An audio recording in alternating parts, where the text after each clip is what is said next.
그럼 어떻게 하면 변화 대화를 우리가 이끌어낼 것인가 한번 보도록 하겠습니다. 유발적 질문하기 이렇게 얘기를 하는데요.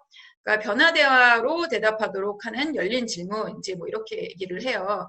그래서 그 우리가 초점 맞추기 할 때도 뭐 그런 이야기 가치 탐색이라든가 이런 거 할 때 아, 난 변화하겠어요. 이런 식으로 이야기를 할 수 있게끔 그런 약간 유도하는 그런 질문을 하시는 것이 좋습니다. 그래서 긍정적인 대답이 나올 만한 질문을 좀 많이 하시면 돼요. 근데 그렇다고 해서 그것만 물어보면 안 돼요. 그러면은 자기의 본심을 말하지 않게 되기 때문에 이 안에서 관계 형성이 안 되고요. 이 세션 자체를 되게 답답하게 생각합니다. 그래서 웬만하면 이 유발적 질문으로 사람들한테 변화 대화를 하게끔 하기도 하지만 이거에만 너무 집착하실 필요 없다. 어떤 코칭 하시는 분들 계속 와갖고 오늘 뭐 최근에 너에게 일어났었던 즐거운 일에 대해서 얘기해봐. 그러면 뭐 별로 그런 거 없는데 아니야 있어. 계속 생각해봐. 이제 이런 식으로 푸시하는 그 코칭하는 분들이 계시더라고요. 근데 그거는 좋지 않습니다. 그러면 나가 떨어집니다. 유발하기 과정에서 실행 관련 질문을 너무 빨리 하지 않도록 나 이제 할래요. 뭐 나 이거 할 수 있을 것 같아요. 막 이제 이렇게 하는데 그럼 어떻게 하시겠습니까? 이제 이렇게 해서 계획하기 단계로 넘어갈 때 이제 막 너무 그러니까 그거를 너무 빨리 해가지고 아유, 내가 그렇게까지 못할 것 같은데 이렇게 주춤하게 만들지 말라는 거죠. 그래서 계획하기 단계로 넘어갈 만큼 이 사람이 준비가 되어 있을 때 그때 어떻게 실행할지에 대해서 아까 언제 뭐 아니면 어떻게 그런 부분에 대해서 이제 물어보시라. 서두르지 않는 마음을 갖는 게 중요하다 이렇게 말씀을 드렸어요. 그리고 아까 말씀드린 다한 질문 있죠. 이런 4가지 질문이 89쪽과 90쪽에 189쪽과 190쪽에 굉장히 친절하게 나와 있습니다. 번역체만 여러분들이 조금 생각하셔가지고 이 질문은 거의 외운다고 생각을 하시면 돼요. 굉장히 유용한 질문들입니다. 저도 되게 많이 사용을 하고 있어요.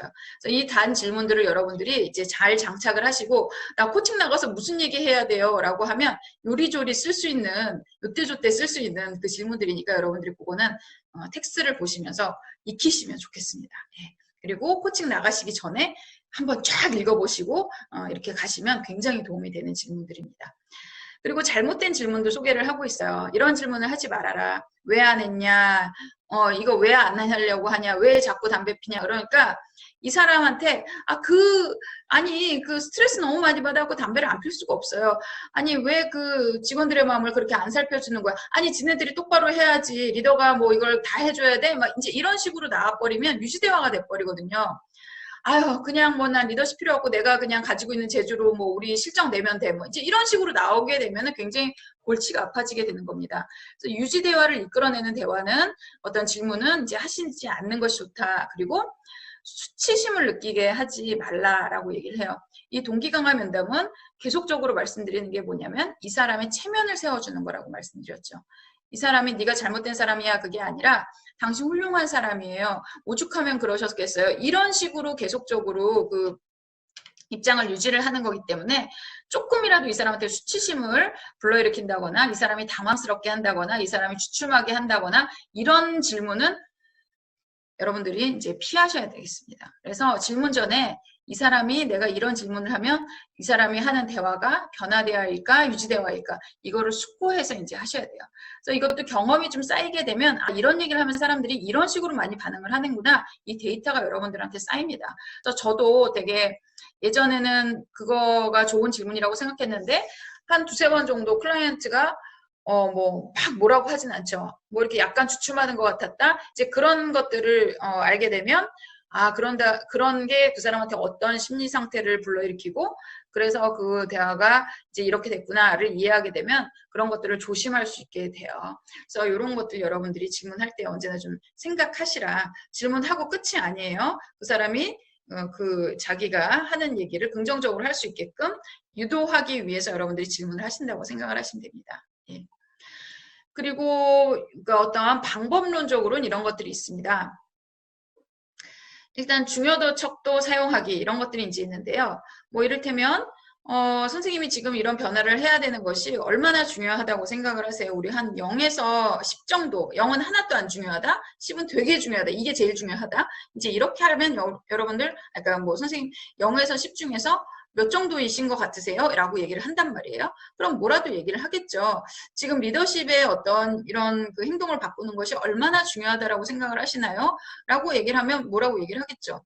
그럴 때 이제 만약에 뭐 1이요, 2요, 이제 이런 식으로 얘기를 할 수가 있어요. 뭐 8이요, 9요, 뭐 이렇게 나오면 더할 나위 없죠. 근데 만약에 뭐 1이요, 2요 이렇게 이제 얘기를 한다 그러면 0이 아니네요? 라고 얘기를 하면서 그게 왜 1이나 되죠? 이런 질문을 이제 하게 되는 거죠. 그럼 그게 나한테 요만큼이라도 중요하다라는 거를 이 사람이 자기의 언어로 자기 말로 이야기를 하게 되면 그것에 더 설득이 되고 그것을 하게 될 가능성이 이제 높아지게 되는 거죠.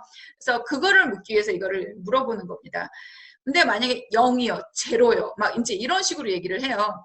그러면 아예 딴 데로 넘어가야 돼요. 아, 이거 선생님한테는 지금 중요도가 굉장히 많이 떨어지네요.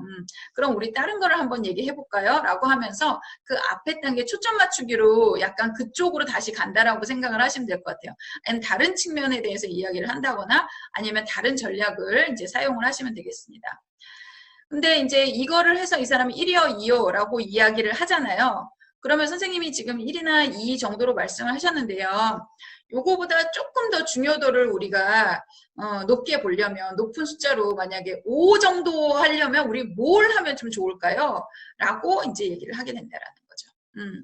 그렇게 하게 되면 조금 더 긍정적인 것들에 대해서 이야기가 이제 나오기 때문에 이런 것들이 더 높이려면 우린 좀 어떻게 하면 좋을까요? 이제 뭐 이런 걸 이제 얘기를 나누실 수가 있겠다라고 이제 말씀드릴게요.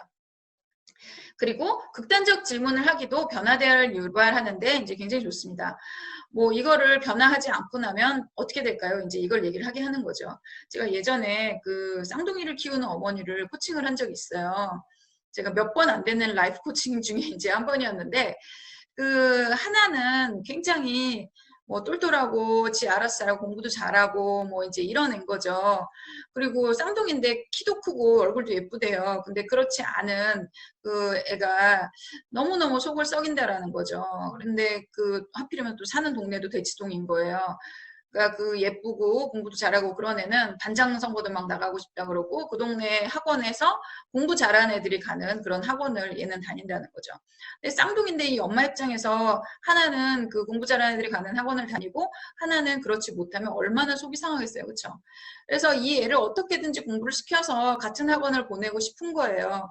그래서 뭐 이거를 어떻게 해야 되냐 막 그래서 학원 선생님이랑 해갖고 겨우겨우 받아줬대요. 조건부로. 그럼 대신 얘는 딴 애들보다 이런 숙제를 더 많이 해야 된다. 집에서 더 많이 준비를 시켜라. 그래서 자기가 알았다고 해갖고 애를 데리고 와갖고 하는데 얘는 자기 수준보다도 더 높은 클래스에 들어가서 그것 따라가기도 허걱허걱 되는데 뭐 엑스트라로 뭔가를 더 하나를 해야 되니까 이 엄마가 얘를 엄청 잡는 거예요. 한마디로 말해서.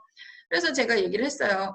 그러면 우리 이 아이가 만약에 지금 어머니가 이렇게 학원도 보내주시는 그런 노력도 안 하고 이 아이는 뭐 나중에 한 이제 대학 갈 때쯤 되면 어떻게 돼 있을까요? 이제 얘기를 해요. 그러면 이제 이 엄마가 어떻게 돼 있을까요? 아, 내가 아무것도 안 하면 결국 공부 이제 손 놓을 거죠. 그래도 뭐 기본이야 하겠지요. 그래서 기본 이제 하다 보면은 이 사람 얘가 이렇게 되었고 결국에는 뭐 지방 있는데 뭐 이름 알 수 없는 대학을 가고 뭐 그렇게 되지 않겠습니까? 그렇게 얘기를 하시더라고요. 그럼 이 아이를 그럼 지금처럼 열심히 끌고 다니면서 이렇게 그 수준에도 맞지 않는 학원에 보내고 거기 계속 빠지는 거 계속 야단치고 그래서 관계 계속 나빠지고 뭐 얘는 거기서 성적은 뭐 코딱지만큼 오를지 모르겠지만 그 나머지 형제와 쌍둥이 형제와 그 비교하면서 자기의 자괴감 느끼고 등등등등 선생님들도 계속 비교를 할 거고 뭐 이제 이런 것들을 견디고 나면 걔가 나중에 대학 갈 때쯤 어떻게 될까요? 그러니까 그 어머니가 또 한 얘기가 지방에 알 수 없는 대학을 가서 뭐 이렇게 얘기하더라고요. 아, 그럼 결국에는 둘 다 되게 안 좋은 상황이네요. 그럼 우리가 어떻게 하면 좋을까요? 예, 투자라도 들어가는 게 좋겠죠. 뭐 이제 이런 식으로 이제 얘기를 했었던 적이 있어요. 그래서 극단적으로 나쁜 상황을 상상을 하게 되면 내가 지금 하는 행동이 되게 부질없고 결국에는 좋은 결과를 불러일으키지 않는다는 것을 깨닫게 되는 경우도 이제 있습니다. 그래서 내가 행동을 변화해야겠구나 이런 상황을 이제 그런 것들을 자각을 하게 되는 경우도 있어요. 그리고 또 극단적으로 좋은 상황을 상상을 한다는 거죠. 그래서 이럴 땐 변화를 했을 때 상상할 때 최고의 결과가 무엇이냐. 그러면 어머니가 얘하고의 관계를 이제 뭐 학원 보내는 거는 끊고 관계를 개선하기 위해서 뭐 이런 것들을 한다면 어떻게 될까요? 그러니까 얘가 보니까 공부머리는 없는 것 같아요. 그래서 결국에는 뭐 대학은 좋은 데를 가지 못하더라도 뭐 얘랑 나랑 사이는 좋겠죠. 뭐 이제 이런 식으로 얘기를 한다는 거죠. 그렇죠. 사이가 좋다 보면 또 엄마를 기쁘게 해주고 싶어서 애가 공부를 할 수도 있어요. 그런 게 있겠죠. 아무래도 저도 뭐 크는 과정에서 그랬어요. 이제 뭐 이런 식으로 얘기를 하고 뭐 공부가 안 되면 딴 거라도 뭐 잘 되고 싶은 마음이 생기겠죠. 그러면 나중에 얘가 공부가 아닌 다른 분야에서 뭐 훌륭한 요리사가 된다거나 이런 결과도 이제 있을 수 있잖아요. 그럼 그게 훨씬 낫겠네요. 이제 이런 식으로 이제 생각을 할 수가 있다는 거죠. 그렇게 되면 내가 얘를 대하는 태도를 좀 바꿔봐야겠네요. 하면서 이런 변화 대화를 이제 할 수가 있게 된다는 거예요. 그래서 극단적인 질문하기도 하나의 방법이 되고요. 그리고 과거 해상하기, 미래 예상해보기. 그러니까 좋았던 과거, 좋아진 미래. 그거에 대해서 상상을 함으로 해서 그런 그 옛날에 이렇게 좋았었던 시절이 있었어요. 그러니까 그 시절로 다시 돌아가고 싶어요. 그러니까 지금 하는 행동을 바꿔야겠어요. 이제 이런 식으로 얘기를 하게끔 한다라든가 아니면 뭐 이렇게 달라진 미래가 되면 저한테 굉장히 좋을 것 같아요. 이 좋아진 미래를 상상을 해서 미래를 예상을 해봄으로 해서 그 미래를 내가 추구하기 위해서 지금 새로운 행동을 하겠어요. 뭐 이런 식으로 이제 얘기를 하게 되겠죠. 예. 그래서 그런 것들이 변화 대화를 이제 유발한다. 이제 말씀 여러분들이 생각하시면 될 것 같아요. 그래서 이런 거는 테크닉입니다. 테크닉이기 때문에 여러분들이 좀 알아놓으시면 그때그때 코칭 장면에서 여러분들이 쓰실 수가 있어요. 그래서 어느 정도까지. 그래서 사실은 뭐 제가 아까 말씀드린 것처럼 첫 세션에 그냥 여기 변화대화 유발하기까지 들어가거든요. 저는 여기서 계획하기까지 사실은 거의 첫 세션에 끝나요. 저 같은 경우는. 굉장히 많은 케이스에서, 한 50% 이상의 케이스에서 한 세션, 첫 번째 세션에서 계획하기까지 다 끝나기 때문에 이거를 뭐 차차 공부를 하고 내가 코칭을 시작하겠어요. 그거는 조금 그래요. 그래서 좀 어느 정도 공부를 다 해놓고 그러고서 들어가시는 것이 좋습니다. 그래서 첫 세션 아직 안 들어갔다라도 이런 것들 여러분들 테크닉 좀 익혀보시고 내가 요거는 꼭 써봐야지 하면서 또 생각을 하시고 또 아니면은 그 일상에서 우리 선배라든가 뭐 후배라든가 가족이라든가 이런 분들하고서 대화에서도 이런 걸 좀 사용을 해보시면 좋겠습니다.